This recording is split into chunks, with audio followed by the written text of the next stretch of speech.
Ligação jovem, sintoniza o agora. O mundo está à espera e não demora. Ligação jovem, quebra toda a barreira. A nossa palavra é a tua bandeira. Ligação jovem, onde a mente floresce. Amanhã é hoje e nada nos arrefece. Bem-vindos ao nosso podcast Ligação Jovem. Eu sou a Sara Carreiras e o nosso convidado de hoje é Jorge Martins, por muitos conhecidos como o nosso atual vereador da Câmara Municipal de Castro Marim, mas aqui hoje connosco como um eterno jovem para falar para todos nós. Bem-vindo, Jorge. Muito obrigado. Cumprimentar-vos a todos, cumprimentar essencialmente e começar por cumprimentar este projeto, estas vossas iniciativas, cumprimentar a associação, que é um pouco isso, a juventude, não é? Trazer coisas novas, trazer uma nova vida, novos projetos e, portanto, saudar essa vossa energia. Jorge, tu foste uma das primeiras pessoas que nós pensámos quando pensámos neste projeto, porque... Não sei se isso é bom ou se é mau. É bom, porque sabemos um pouco da tua história, gostávamos que partilhasses, não é? Mas o nosso primeiro convidado foi o Mauro e eu vou ter que começar por aí. Ele é o atual presidente da Young Link. Nós sabemos que tu também já criaste a tua associação lá atrás, já vamos lá chegar. Só que ele deixou-te uma pergunta para começarmos este podcast. Tu depois no final desta conversa has de deixar a tua pergunta para o próximo convidado, mas já agora gostava de te perguntar qual é o papel da juventude na nossa sociedade? É uma ótima pergunta. O Mauro é um maroto e cumprimento-o porque revejo muito dos comportamentos que ele tem hoje em dia e da atitude que ele tem hoje em dia naquilo que eu era há uma meia dúzia de anos atrás. Também não há tantos assim. O papel da juventude na atualidade e no nosso meio, acho que é esta nova energia, este sair fora da caixa, um conjunto de ideias que muitas vezes só o sonho de um jovem é que tem, é que acredita e que nos faz depois que todos os outros muitas vezes tenhamos que ir atrás e dar corpo a esses sonhos, e isso é fazer coisas fora da caixa, é trazer novos projetos, novas ideias e portanto é um pouco isso, esse papel que eu vejo nos jovens, fazerem-nos acreditar muitas vezes quando já não estamos a acreditar. Acabaste de dizer que não foi assim há tanto tempo que te consideravas jovem. Achas que já deixaste de sonhar como sonhavas nessa altura ou continuas com esse espírito dentro de ti? Não, eu considero que continuo com esse espírito, com esse sonho. É claro que um pouco mais com os pés no chão, acreditando ou tendo mais consciência das dificuldades que muitas vezes nos põem, mas que sempre, e continuo sempre a ter essa atitude de procurar contornar cada dificuldade, dar credibilidade a sonhos que são diferentes, que são arrojados, e portanto considero que me mantenho um jovem. A idade é apenas um número. É apenas um número. Então vamos voltar aqui uns quantos números atrás e vamos conhecer o Jorge, que nasceu no Azinhal. É do Azinhal. Como é que é a tua história? O que é que... Sim, nasci há uns anos atrás, meio século, portanto este ano celebrei 50 anos, numa família. Tenho um irmão mais velho, com o meu pai, com a minha mãe, pessoas humildes.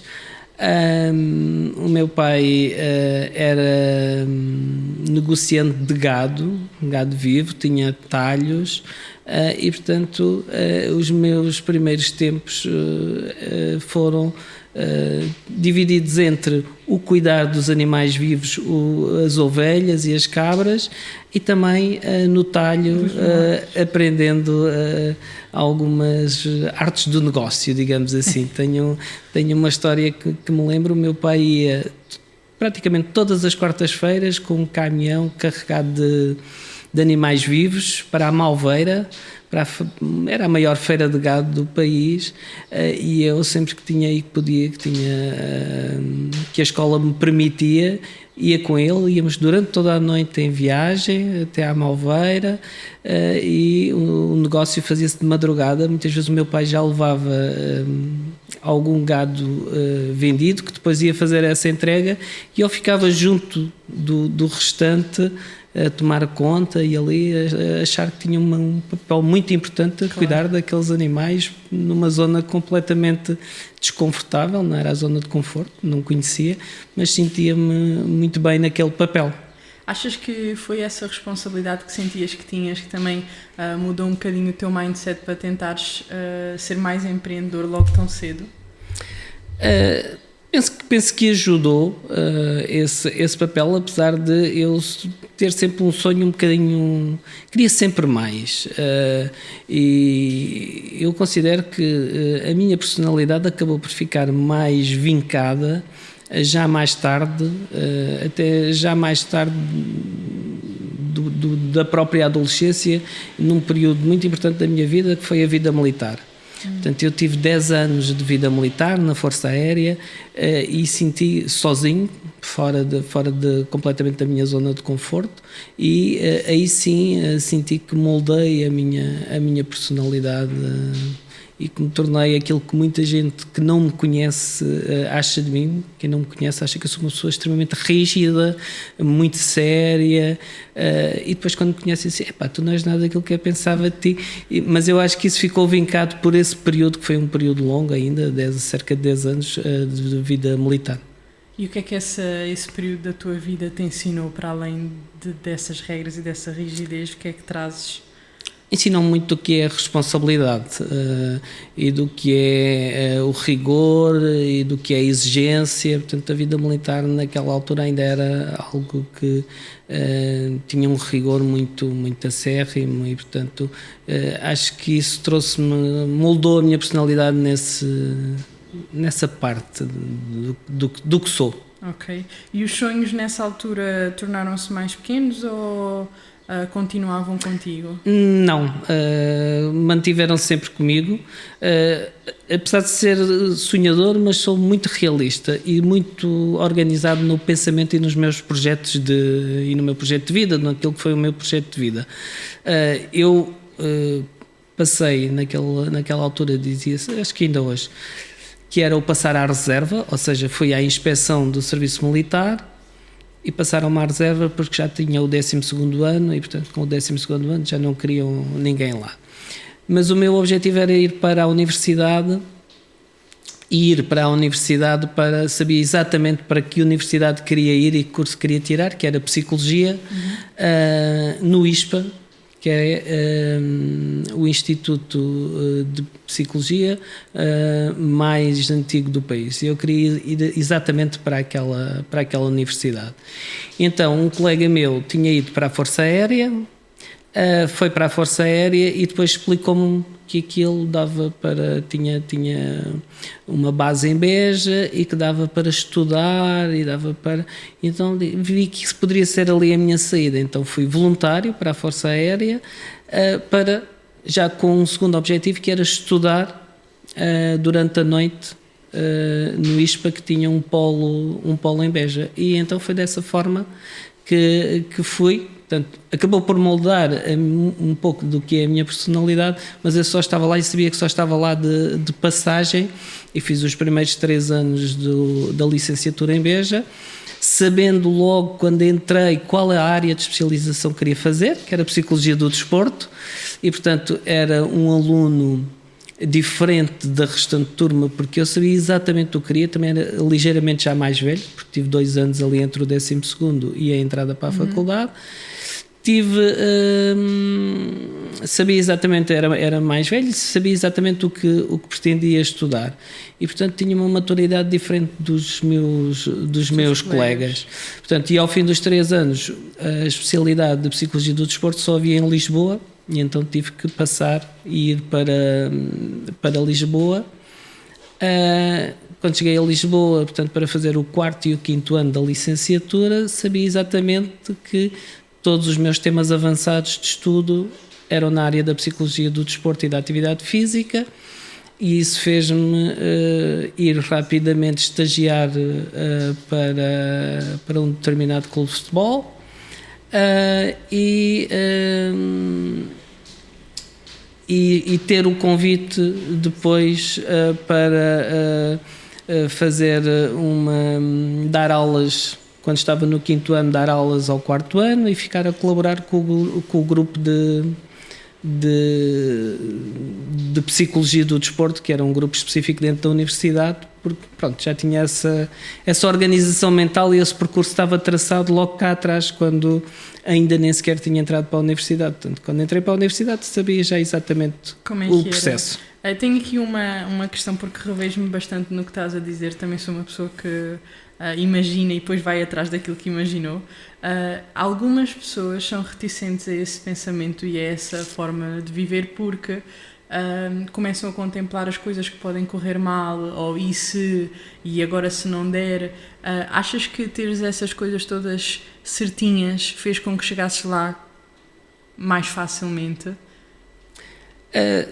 Sim, fez com que chegasse mais facilmente, no sentido apenas de tu saberes exatamente para onde queres ir.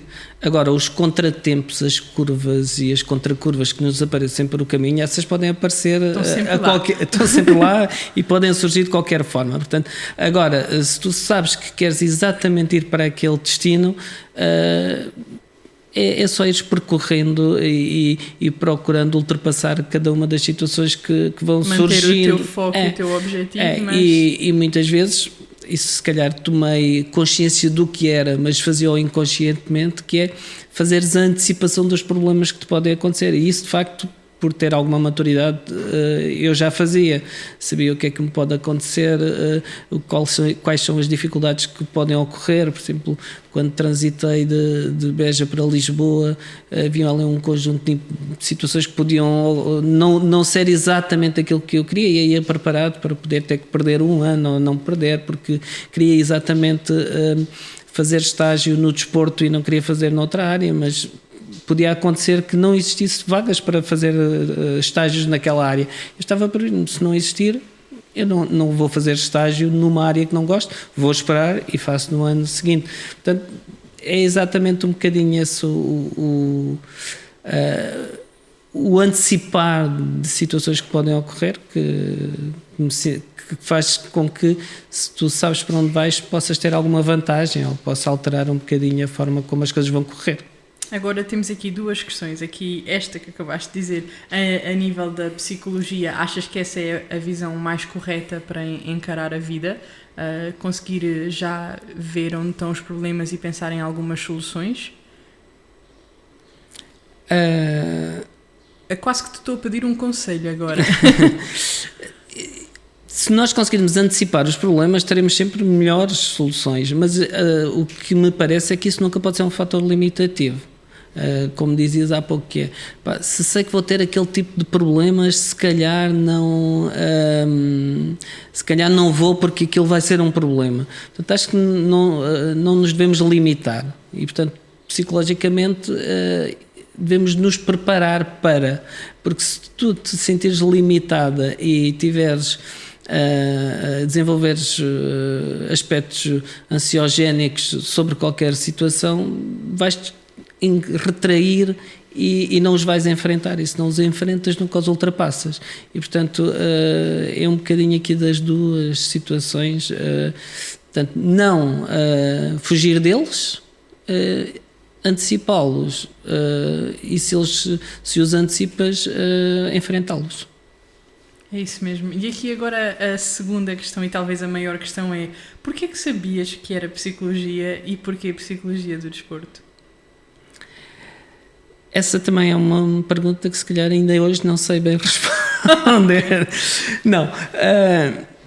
Eu sempre gostei muito de desporto, e às vezes entre nós na área da psicologia do desporto e com os colegas tínhamos muito, nós somos uns desportistas fracassados, como não conseguimos ser atletas, então tínhamos que nos ligar ao desporto de alguma forma.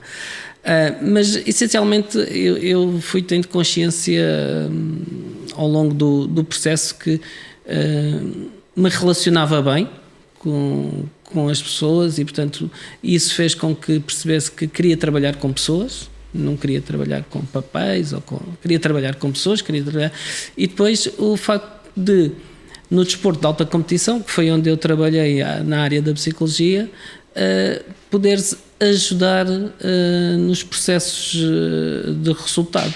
portanto, poderes ajudar um atleta a ultrapassar uma questão de ansiedade, uma questão de concentração, uma questão de motivação, e portanto foi um bocadinho por aqui que... Aliás, é quase um dado adquirido que a psicologia ajuda bastante na performance de um atleta, a saúde mental... É fundamental. Um atleta cada vez mais não é os fatores físicos que fazem a diferença, e são os fatores psicológicos, cognitivos, que fazem com que possamos ter atletas de alto rendimento e de elite. O clique, a grande diferença faz muitas vezes a nível mental, porque a nível físico todos podem trabalhar da mesma forma, apesar de nem todos poderão ter as mesmas condições físicas, mas é muito aproximado, e depois a diferença faz normalmente na parte mental. Eu trabalhei com atletas que na formação toda a gente dizia que iriam ser extraordinários, iam ser fora de série, e depois percebemos claramente que eles não fizeram o clique e não foram grandes atletas ou atletas de elite por questões cognitivas e por pequenas questões ao nível da tomada de decisão, ao nível de a forma como controlavam os seus níveis ansiogénicos. Tudo componentes de cariz psicológico.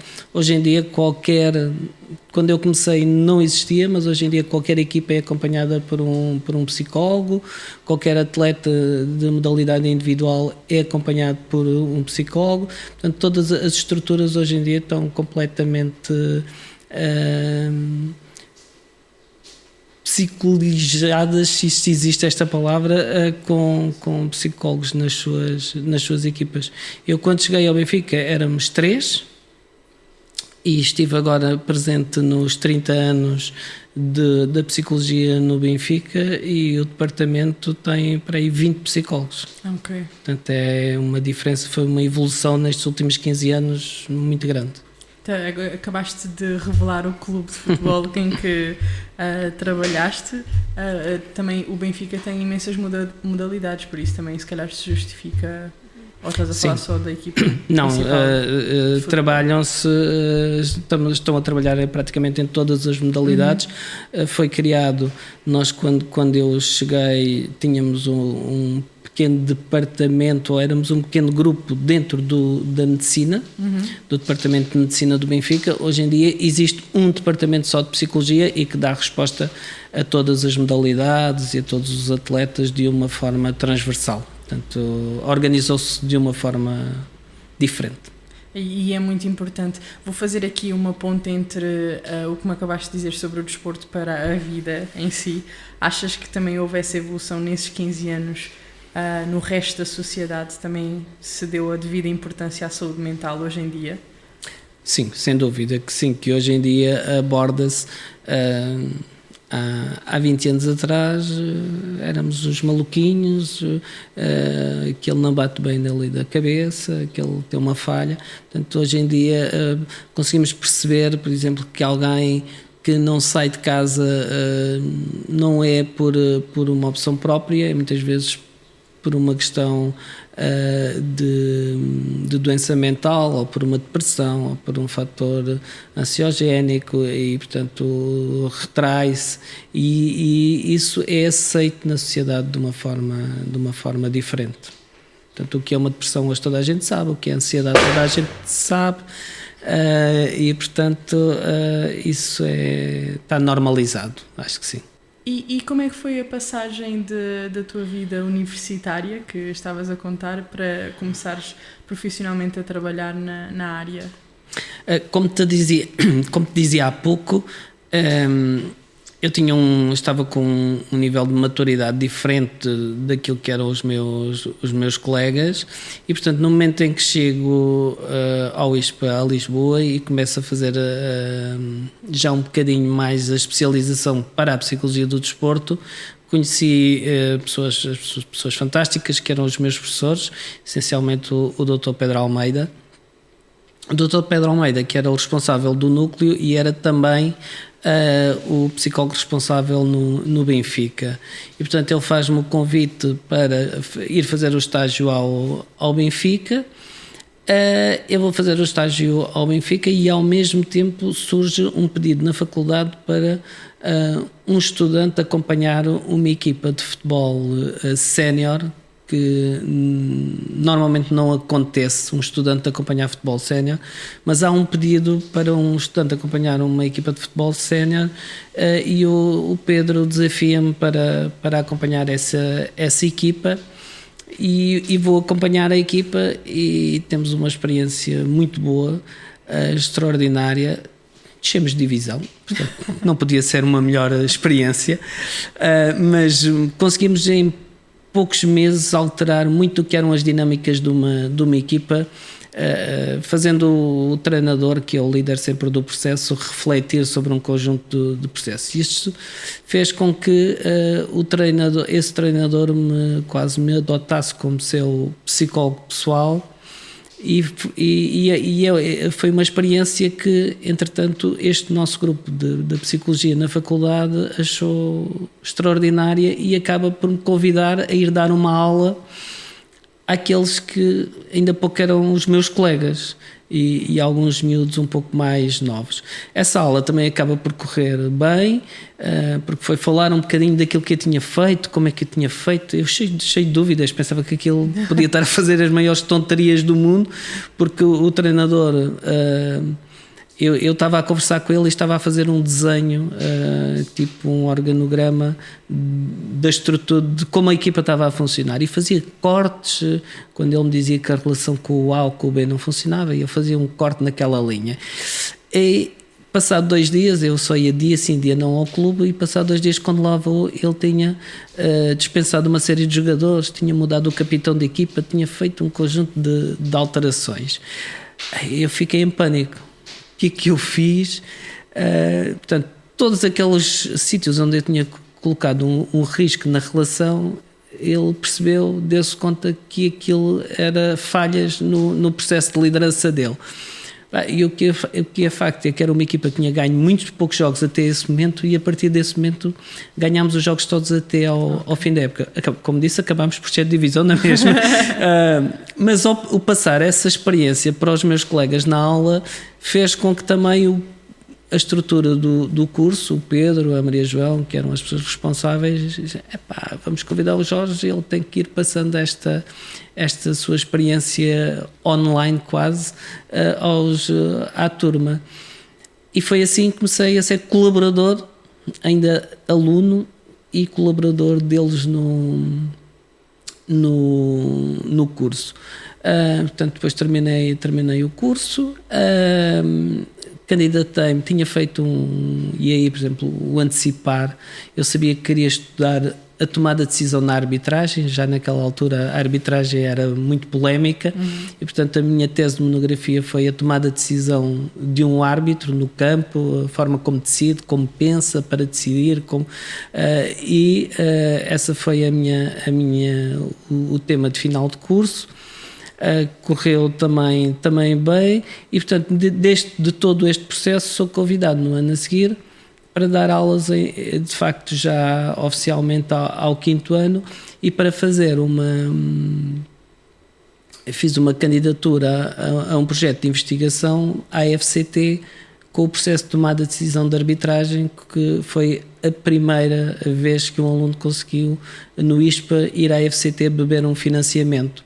Aí juntaram-se 2 coisas, portanto eu podia dar aulas, podia fazer investigação e podia estar a estagiar, porque continuei a estagiar no 1º ano sem receber nada, mas continuei a estagiar aí no Benfica, apesar de ser psicólogo da equipa técnica do tal treinador, que acabámos também por mudar de clube, e continuei a trabalhar com eles. Portanto, aqui dá-se a minha passagem um bocadinho do que é a minha vida académica para a minha vida profissional, mas que parecia tudo a mesma coisa, porque foi só a continuidade, foi só o fluir das coisas. Fiz a pós-graduação em Psicologia do Desporto, na mesma altura, com o mesmo grupo.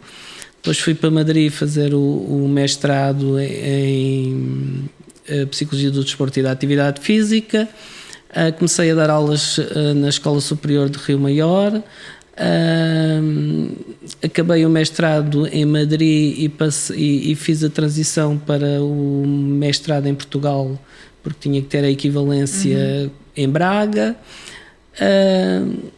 Foi dessa minha experiência em Madrid, no Master, que conheci o José Maria Buceta, que era o psicólogo do Real Madrid e que me convidou para trabalhar com eles num projeto de formação com o Jorge Valdano. Tinha uma empresa que era a Make a Team. Isso permitiu-me ter experiências extraordinárias e do ponto de vista físico foi muito desgastante, porque eu cheguei a acordar em Lisboa, a almoçar em Madrid, a jantar em Barcelona e a vir dormir ao Porto, tudo no mesmo dia, e portanto andava como um louco, e que trabalhar não é tudo, e portanto encontro agora assim aqui a forma perfeita para voltar ao Azinhal. Sim, se calhar era isso que íamos falar um pouco, porque eu estou a ver que a tua fase universitária e início de vida profissional foi tão ascendente e tão preenchida que depois até quase que me ocorre perguntar: e porquê é que voltaste? Se calhar voltei porque tu também voltaste, Sara. É um processo muito, muito parecido, mas isto portanto, prolongou-se durante perto de 10 anos, portanto, todos estes processos, e fisicamente era muito desgastante e já não tinha aquele mesmo incentivo. Eu dizia, e falava com o Pedro, dizia que naquele momento tinha já só mais um degrau a dar ao nível da psicologia do desporto, que era passar para a primeira equipa do Benfica, que era onde ele estava. Na primeira divisão. Sim, apesar de já ter acompanhado todos os escalões de formação, termos aberto o centro de estágio do Seixal e tudo mais. Portanto, mas isso começou-me a deixar um bocadinho a olhar para a frente e dizer assim, estou quase lá em cima e depois vou fazer o quê? E aí surge, um dia estava em casa e surge um convite para orientar um estágio de uma assistente social na Associação de Bem-Estar Social da Freguesia do Azinhal, que é uma IPSE, porque iam pôr uma estagiária da área de serviço social e precisavam de alguém das ciências para fazer o acompanhamento desse estágio. E eu disse que sim, e depois comecei a pensar, mas como é que eu vou fazer isto no meio disto tudo? Eu não gosto de fazer só assinar, porque a ideia era um bocadinho essa, podes depois assinar aquilo para validar o estágio, e eu não vou assinar uma coisa sem saber bem o que é que se passa. Então vim perceber bem o que é que a associação precisava e tudo mais, e eu achei que na minha aldeia esta associação, que já é muito e que já foi muito, mas precisa de ser mais, e comecei-me a entusiasmar e a motivar muito por o trabalho que podia fazer ali.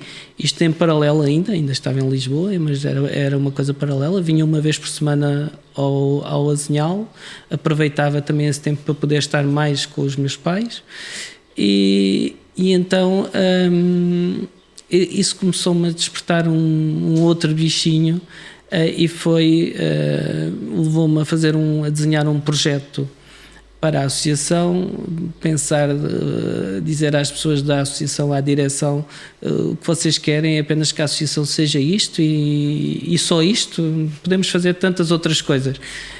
E claro, deram-me carta branca, mas não, nós queremos avançar, temos projetos para isto, para um lar e para não sei o quê, e eu comecei a estudar sobre aquilo. Estavam a começar os projetos das unidades de cuidados continuados, os estudos piloto nessa altura, e comecei a ler sobre aquilo e disse, isto seria interessante podermos ter uma unidade de cuidados continuados. É um sonho arrojado para o Azinhal, mas pode ser interessante. E coincidência das coincidências, marcamos uma reunião com o Presidente da Câmara da altura, o Dr. Estevães, e ele tinha tido por parte da ARS o desafio de abrir em Castro-Maria uma unidade de cuidados continuados, e depois uma coisa casou ali com a outra, e portanto é dessa forma que começo a ter reuniões mais e a levar um bocadinho mais a sério, e às tantas dou por mim a perceber que me sentia já mais atraído e mais motivado por este projeto e por fazer crescer uma coisa de raiz completamente diferente do que continuar naquela loucura que tinha de vida profissional, que era uma autêntica loucura. Acho que aqui até vou aproveitar para fazer uma brincadeira. Tu acabaste de dizer que eu também voltei, e é exatamente esse o sentimento. Às vezes as pessoas dizem que o sucesso é continuar lá em cima, mas eu também tenho essa tua visão que, não, se eu não tiver margem de progressão e se eu não conseguir continuar a sonhar, o meu sucesso vai acabar aqui. Não é? A minha felicidade, a minha visão, portanto, percebi perfeitamente o que é que quiseste explicar. Foi exatamente isso, perceber às tantas, posso criar agora aqui outras coisas completamente diferentes, posso sair da minha zona de conforto, porque eu já estava totalmente confortável. Eu tive processos com a Seleção Nacional, tive processos de formação de treinadores de primeira linha, estava a trabalhar com muitas das pessoas que hoje estão nos melhores clubes do mundo. E portanto não, vou fazer outra coisa e toda a gente me chamou louco.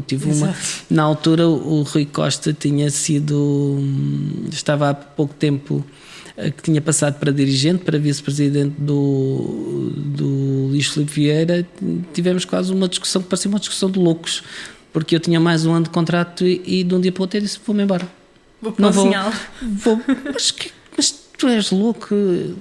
E foi assim, portanto, porque depois surge aí um desafio do Dr. Estevães, que me convida para chefe de gabinete, e que eu venho, então foi uma coisa de 2 ou 3 meses e vim-me embora, e tinha mais um ano de contrato com o Benfica e não fiquei, e vim para chefe de gabinete, mas mais uma vez aqui o meu processo era o ser chefe de gabinete era apenas o veículo para o que eu queria fazer, porque o sonho não era ser chefe de gabinete, e até resisti ao desafio numa primeira fase, porque o projeto era criar a unidade de cuidados continuados no Azinhal, e não o facto de ser chefe de gabinete, mas repetiu-se um bocadinho a história de ir para a Força Aérea para tirar a Psicologia. Exato. Portanto, foi um caminho para isso. Exato. Antes de falarmos um pouco sobre esse sítio onde estamos nesta conversa, só perguntar-te, aqui hoje sentado, essa decisão tomada assim contra quase tudo o que as pessoas pensavam, arrependes-te dela, dessa ousadia? Não, nada. Se me perguntares se tenho saudades de muito do que tive, é óbvio que sim.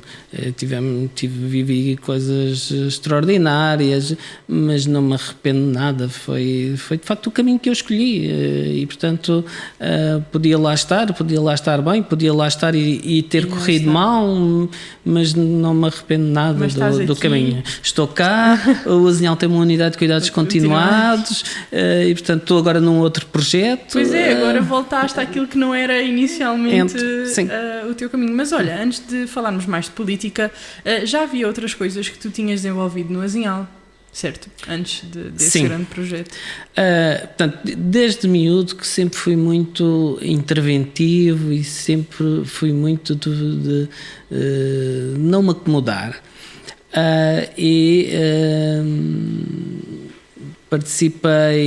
Participava naqueles grupos todos que existiam. Participámos fizemos uma coisa giríssima no Azinhal, que foi uma estudantina, que é uma coisa parecida ao rancho folclórico, e que depois deu origem ao rancho folclórico, mas eu era um miúdo com 11, 12 anos, por aí. E portanto aí ganhei, penso que nesse momento do início do folclore ganhei o sentimento de pertença a grupos, à organização, à disciplina, ao respeito, à coordenação, a tudo isso, e portanto foi também um momento que me marcou, estar inserido num rancho folclórico, para além de que me permitiu conhecer grande parte do país, ir ao estrangeiro com o folclore, e portanto foi um momento importante.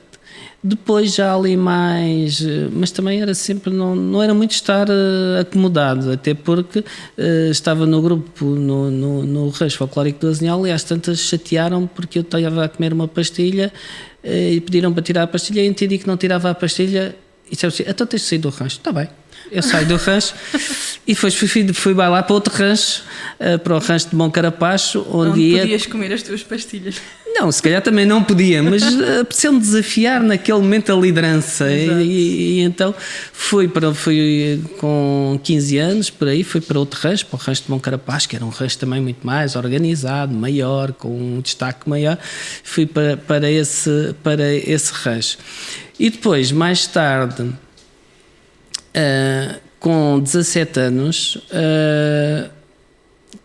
quisemos organizar no Azinhal um conjunto de miúdos que quiseram organizar um torneio de futebol. Precisávamos dos troféus para o torneio de futebol e fomos pedir à Câmara Municipal. E o presidente da altura disse-nos que não nos ia dar nenhum troféus, porque não nos ia apoiar, porque a gente não era nada, não tínhamos nenhuma estrutura. E nós viemos lá... Que pudesse pedir esse apoio, não é? Eram indivíduos sim. com um interesse Éramos ali comum. uns miúdos. Não, ele tratou-nos um bocadinho, o que eu senti assim, este está-me a tratar como um catraio e não fiquei nada confortável. E então quando viemos de lá, eu com um rapaz, que já não é muito rapaz, que é o Anastácio, o Luís Anastácio, entendemos que deveríamos provar que éramos alguma coisa e criar uma associação que pudesse pedir apoios. Portanto, o torneio de futebol realizou-se, nós conseguimos encontrar os troféus para o torneio de futebol, mas eu, num primeiro momento, eu e o Anastácio,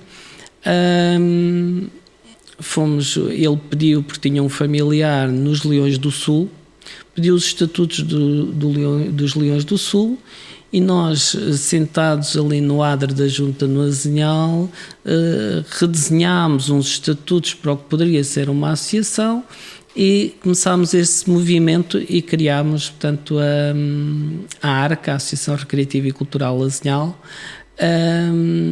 A partir desse momento, e portanto a ARCA depois foi durante algum tempo a única associação juvenil no concelho de Castro Marim, ganhou pernas e foi crescendo. Entretanto, isto dá-se que eu vou para a Força Aérea, vou para a faculdade, vou para fora, e tive algum tempo ali afastado da vida da associação.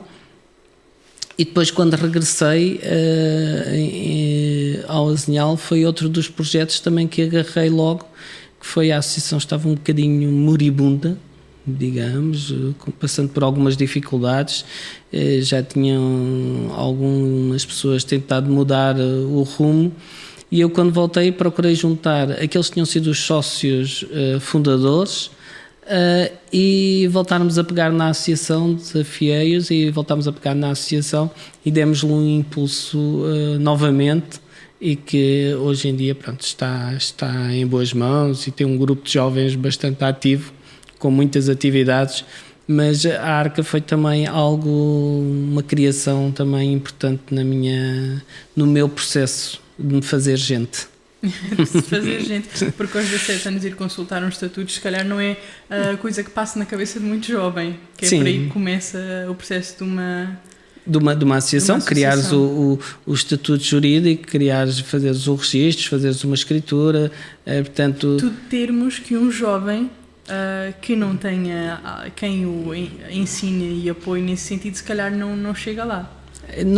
Hoje em dia é muito mais fácil, okay. Né? Hoje em dia nós estamos aqui sentados e se pensarmos assim, criar uma associação, tu vais ao telefone, aí surge-te como criar uma associação. Naquele tempo nós não tínhamos telefone, não existiam telemóveis, não existia nada disso. Portanto, a nossa base de pesquisa foi termos o Luís, ter alguém da família que estava numa associação, que era uma das associações já com alguma tradição no concelho, e pedir os estatutos, e depois a partir daí reunimos os jovens, outros mais velhos, e portanto conseguimos criar uma associação e que rapidamente teve o respeito e a aceitação dentro da aldeia.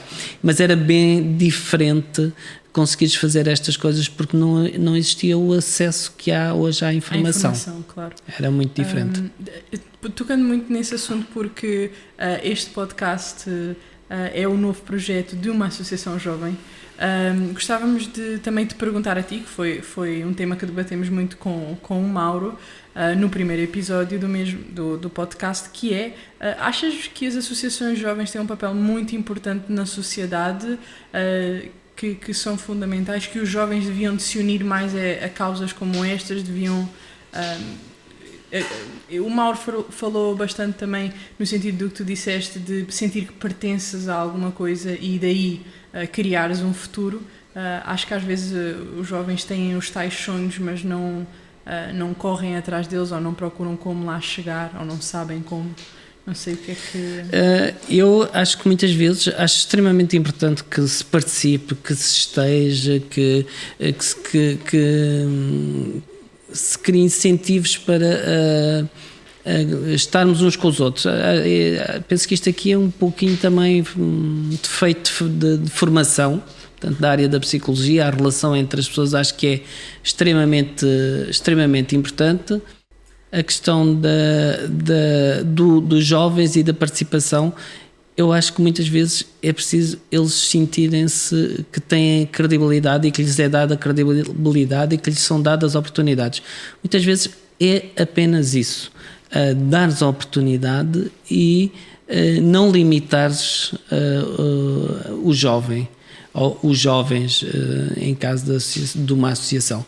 Portanto, é dar asas para que possam voar, e muitas vezes o que acontece é que não tem essa oportunidade. Isso tem acontecido ao longo dos anos, não se dão as oportunidades, não se dá credibilidade às opiniões, a ser diferente, e se for diferente, muitas vezes os jovens põem os adultos fora da zona de conforto deles.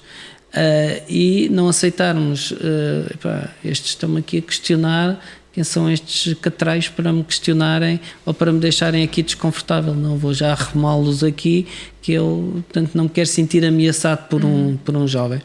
E acho que isso é um erro. Portanto, acho que os jovens, e nós só evoluímos e só progredimos com ideias novas, saindo das zonas de conforto, e os jovens trazem-nos isso mesmo, e portanto é extremamente importante a sua participação.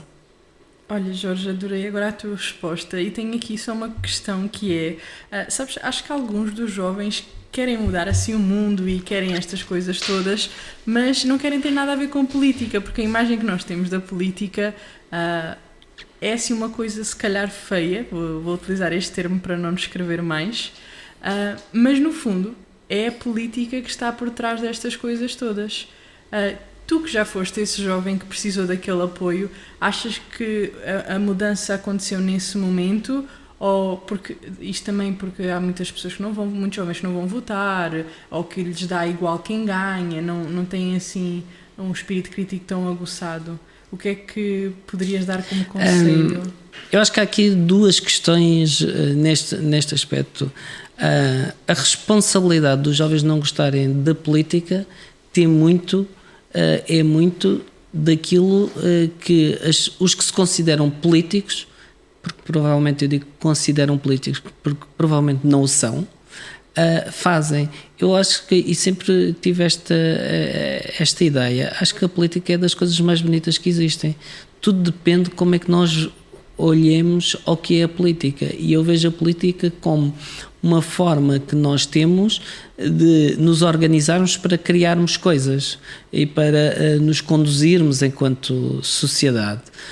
Agora, há muitos políticos que, em vez de fazerem política, fazem a tal politiquice e tornam a política numa coisa feia e suja, não o fazem num debate de ideias, não o fazem de forma construtiva, de forma positiva, e é nisso que eu acredito.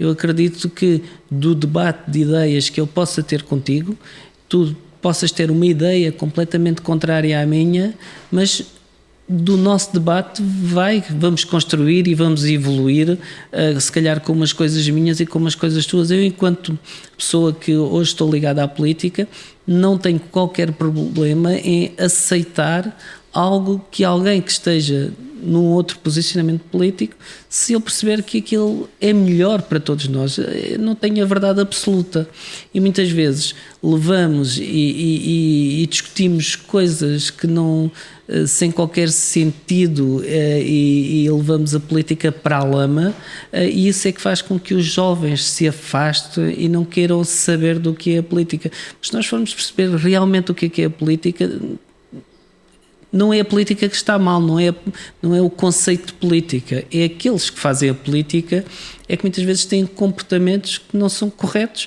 e isso faz com que as pessoas se afastem da política. Agora, a política é necessária, é essencial, não nos podemos afastar dela, porque se nos afastarmos dela estamos a delegar noutros, provavelmente com muito menos qualidades do que nós, naquilo que será o nosso futuro. E, portanto, aqui deixo um conselho para todos os jovens que não o façam, que não deleguem em ninguém aquilo que é a sua própria expressão, a sua própria opinião, que tem um determinado valor e que vale no conjunto de todas as opiniões. E achas que é por essa mesma razão que hoje voltaste e estás aqui ativo na vida política local? É sem dúvida. O facto de me terem voltado a envolver de forma mais próxima na política, não é por a política em si, mas é por um projeto para Castromarim, que acreditava que poderia ser diferente e que considero que posso aportar alguma coisa positiva para esse projeto, que me vim voltar a colocar numa situação que é fora da zona de conforto, que me é desconfortável. Tinha uma vida minimamente confortável, tenho uma família extraordinária, tenho 4 filhas que me ocupavam todo o tempo, tenho projetos muito pessoais, mas achei que seria egoísta poder ajudar e escolher ficar em casa sem contribuir e ficar em casa de forma cómoda no sofá, à espera que o tempo passe e que alguém decida o que é que se vai fazer em Castromarim. Portanto, por isso preferi dar o meu contributo, porque é um projeto que acredito. Muito bem. Jorge, agora quase para terminar, ia-te pedir, falámos aqui de saúde mental na área da psicologia, falámos também do associativismo, toda a tua experiência e política, estamos agora aqui a terminar. Gostava que desses, assim, os teus melhores conselhos dentro destas áreas, 3, se quiseres dividir, para os nossos jovens. Não tenham medo de sair da área de conforto. Portanto, e isso é o não ficar em casa, é o não se limitarem, portanto, é o exporem-se, é o estarem disponíveis para novas experiências. Cruza-se com isto o envolverem-se no associativismo, na comunidade, em vários daqueles que sejam projetos mais individuais ou mais coletivos, mas envolvam-se, estejam ativos, e portanto acho que é isso, essencialmente. Portanto, saiam da zona de conforto. Exatamente, sempre um bom conselho, não é? Não fiquem confortáveis. Jorge, para terminar, nós fazemos aqui uma brincadeira de lançares uma pergunta. Nós vamos passar a tua pergunta ao nosso próximo convidado, que ainda é surpresa, portanto, força, lança aí a tua pergunta. É uma boa pergunta. É uma boa pergunta lançar uma pergunta para alguém que não conhecemos. Eu perguntava como é que essa pessoa vê o papel dos jovens e destes jovens da vossa associação, como é que vê o papel deles no nosso concelho. Obrigada. Será entregue ao próximo convidado, depois tens que ouvir para saberes a resposta. Concluímos assim o nosso episódio de hoje com o Jorge Martins. Fica disponível no YouTube, no Spotify e vemos no próximo episódio. Obrigada.